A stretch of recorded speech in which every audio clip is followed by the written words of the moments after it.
Hello students, sociology second paper, BA second year. Today our topic is सामाजिक परिवर्तन के सामान्य कारक. Okay, general factors of social change.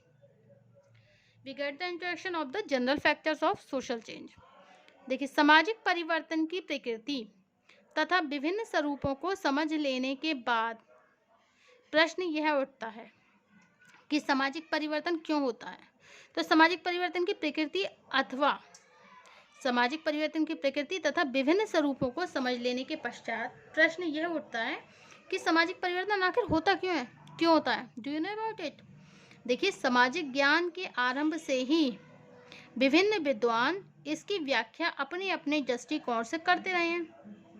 विभिन्न विद्वान इसको जो व्याख्या करते हैं वो अपने अपने दृष्टिकोण से करते रहे हैं, लेकिन इनमें से अधिकांश विद्वानों के विचार के एक पक्षीय होने के कारण या तो अपूर्ण है अथवा उन्हें मान्यता नहीं मिल सकी.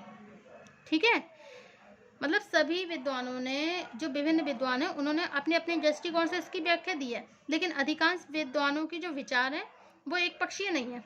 और एक पक्षीय होने के कारण विद्वानों के जो विचार हैं एक पक्षीय होने के कारण या तो अपूर्ण है अथवा उन्हें मान्यता नहीं मिली है. मतलब या तो वो अपूर्ण है, वो पूर्ण नहीं है. ओके, या फिर उन्हें किसी तरह की कोई मान्यता नहीं मिली है. यह सच है कि विभिन्न समाजों की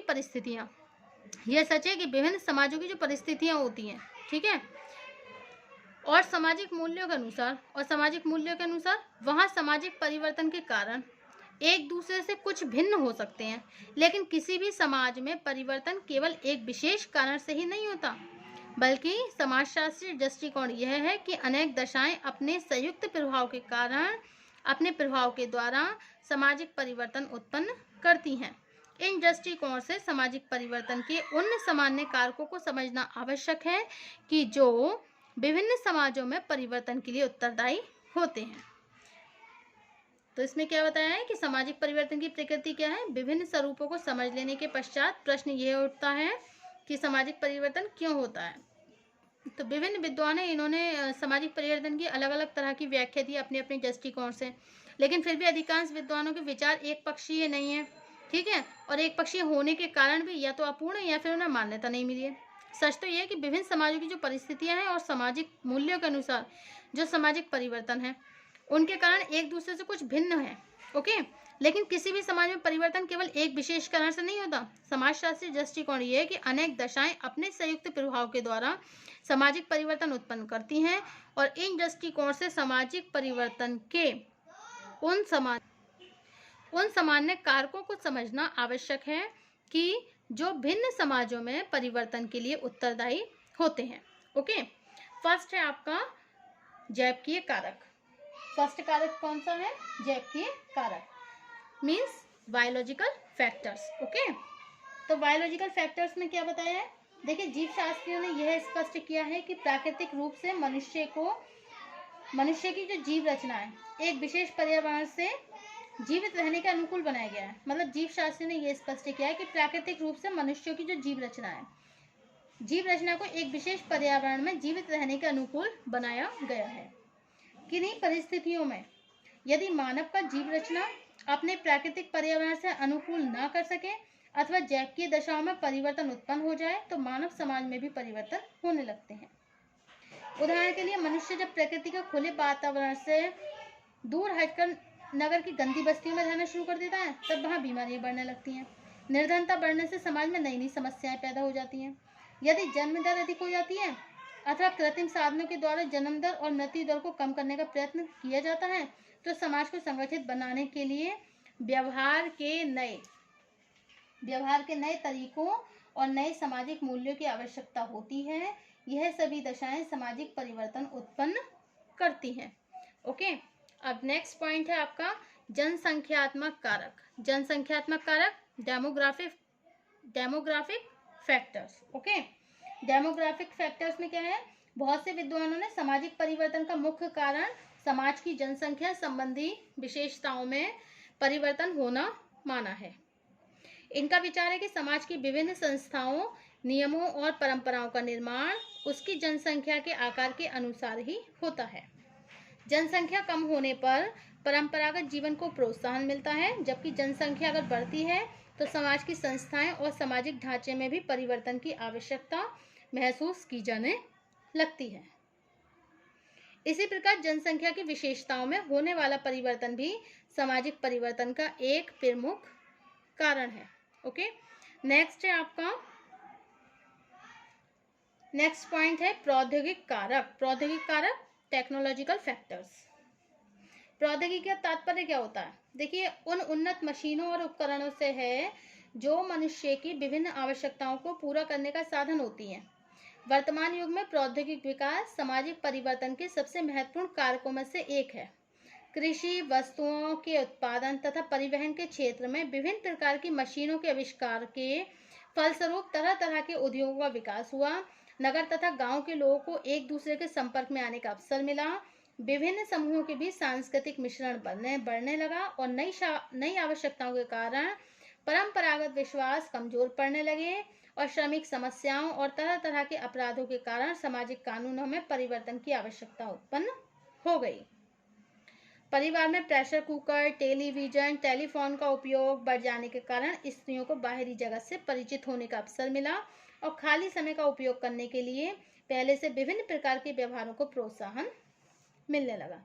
ओके, इस प्रकार प्रौद्योगिक विकास का काफी महत्वपूर्ण योगदान है।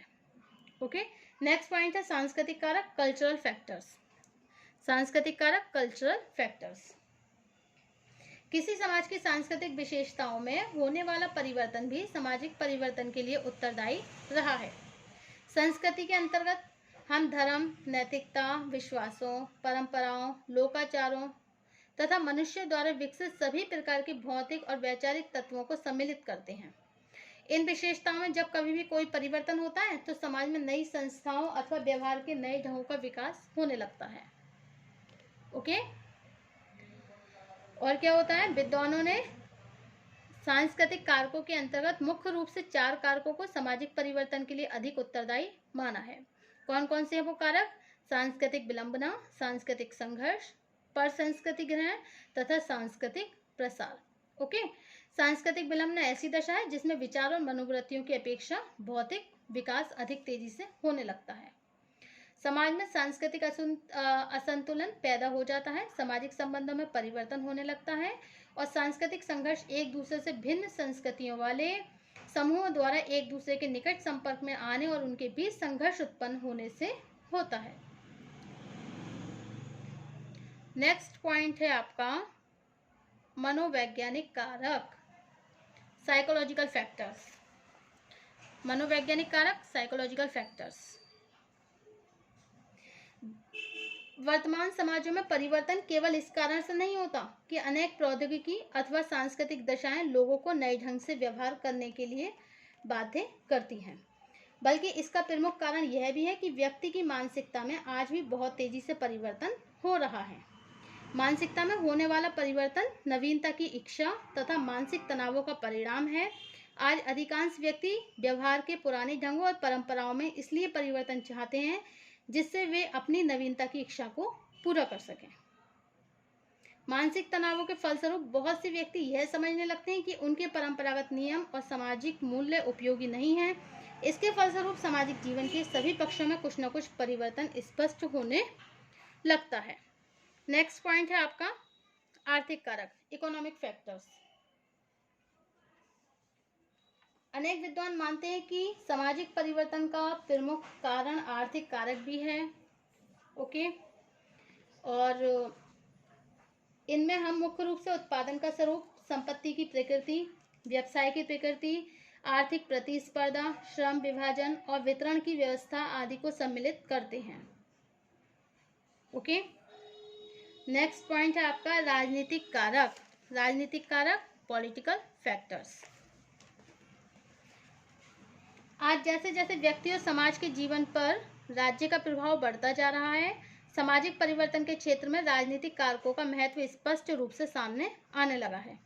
वर्तमान युग में राज्य का कार्य केवल बाहरी आक्रमणों से रक्षा और आंतरिक सुरक्षा की स्थापना करना ही नहीं है, बल्कि एक कल्याणकारी राज्य के रूप में भी सभी सरकारें यह प्रयत्न करती हैं कि व्यवहार के अनुपयोगी तरीकों को बदलकर उन व्यवहारों को प्रोत्साहन दिया जाए जिनसे समाज को अधिक संगठित बनाया जा सके।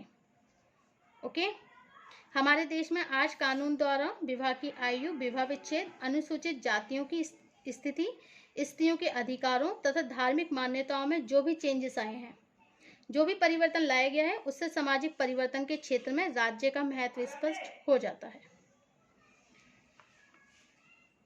तब सामाजिक परिवर्तन की प्रक्रिया एक नए रूप में सामने आने लगती है। वास्तविकता यह है कि विभिन्न विकास कार्यक्रमों से उत्पन्न होने वाला प्रत्येक सामाजिक परिवर्तन राज्य के प्रभाव को ही स्पष्ट करता है। नेक्स्ट पॉइंट है आपका भौगोलिक कारक, ज्योग्राफिकल फैक्टर्स। नेक्स्ट पॉइंट क्या है? ज्योग्राफिकल फैक्टर्स, भौगोलिक कारक। देखिए, अनेक भौगोलिकवादी यह मानते हैं कि भौगोलिक दशाओं में होने वाला परिवर्तन भी सामाजिक परिवर्तन का एक प्रमुख कारण है। एक भौगोलिकवादी बकल का यहाँ तक कि विश्वास है कि किसी स्थान की भौगोलिक दशाओं को देखकर यह जान सकते हैं कि वहाँ के निवासी किस प्रकार के होंगे और कैसी सभ्यता का निर्माण करेंगे। यह माना जाता है जब कभी भी ऋतुओं, तापमान, जलवायु जैसी भौगोलिक दशाओं में कोई परिवर्तन होता है, तब व्यक्तियों को उनसे अनुकूलन करने के लिए अपने व्यवहारों और सामाजिक संस्थाओं में कुछ परिवर्तन करना आवश्यक हो जाता है। सामाजिक परिवर्तन इसी दशा का परिणाम है। आज जैसे जैसे मनुष्य नए नए आविष्कार करके प्रौद्योगिकी के क्षेत्र में आगे बढ़ रहा है, प्राकृतिक दशाओं पर मनुष्य की निर्भरता कम होती जा रही है। यही कारण है प्रगतिशील समाजों में भौगोलिक कारकों को आज सामाजिक परिवर्तन का एक प्रमुख कारण स्वीकार नहीं किया जाता। ओके, नेक्स्ट पॉइंट है सामाजिक सुधार, social reform. Okay, social reform, सामाजिक सुधार। सामाजिक परिवर्तन का एक प्रमुख कारण है सामाजिक सुधार की प्रक्रिया। सामाजिक परिवर्तन का एक प्रमुख कारक क्या है? समाज सुधार की प्रक्रिया। किसी भी समाज में जब सामाजिक संस्थाएं और व्यवहार के ढंग बहुत अनुपयोगी होकर समाज में गंभीर समस्याएं उत्पन्न करने लगते हैं, तब कुछ अधिक प्रतिभाशाली व्यक्तियों द्वारा जनसाधारण के विचारों और व्यवहारों में इस तरह के परिवर्तन लाने का प्रयत्न किया जाता है जिससे सामाजिक व्यवस्था में परिवर्तन हो सके। बड़े बड़े समाज सुधारक अन्य व्यक्तियों के लिए एक आदर्श होते हैं, इसलिए उनके द्वारा किए गए सुझावों को स्वीकार किए जाना लगता है। मतलब इसलिए उनके द्वारा जो दिए गए सुझाव हैं उनको शीघ्र ही स्वीकार किया जाने लगा। भारत में मध्यकाल के अंतर्गत जब धार्मिक अंधविश्वास, जाति भेद, कर्मकांड अपनी चरम सीमा पर पहुंच गए, तब नानक, कबीर, चैतन्य, बल्लभाचार्य जैसे सुधारकों ने लोगों के विचारों में एक व्यापक परिवर्तन लाने के प्रयत्न किए। 19वीं शताब्दी में महर्षि दयानंद, राजा राममोहन राय और ईश्वर चंद्र विद्यासागर ने एक नई सामाजिक क्रांति को जन्म दिया। Okay, thank you.